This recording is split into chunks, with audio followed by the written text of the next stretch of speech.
Passion Play itself as a concept is a transient piece of theatre that moves through a village or town. They're medieval in tradition and they tend to come from a religious culture telling the story of the last week of Jesus' life.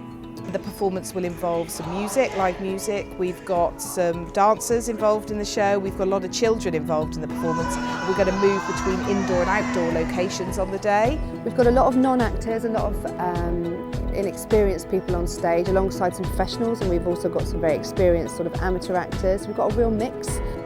I'm excited about all of the scenes. You know, they all have a very different energy and tell a very different part of the story. The Last Supper for me at the moment is the one that kind of holds me the most. You know, you really connect with the characters, you get to see a lot of the background between these 13 characters who have been together for 3 years. It's kind of an amazing moment.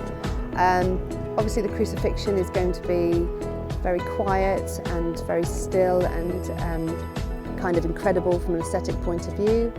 We're doing a lot of symbolic moves in the crucifixion site. I got to meet Laura, the associate producer and director of Gatecrash, and she'd basically said there's auditions tomorrow for this Passion Play and can you come along? I had quite a full beard at the time. I was growing for a short film, so she said have quite a Jesus look about you. Things are starting to come together. It's getting kind of to the stage where we can start to visualise how it's going to all play out, and yeah, it's just the one performance, so it's all kind of geared towards putting on this one cracking show. The whole performance is definitely geared at people of all different ages. Ultimately, we all know what happens at the end, and that's not particularly a family-friendly event, but we framed it in such a way that I think it will be appropriate for all audience members.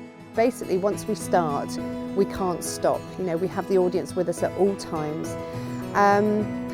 And so something could go wrong in any scene, and one of the things I'm doing with my cast is prepping them to cope with things that might come up, improvisation, so that they feel that they can move the piece along. I want people to take away a few questions.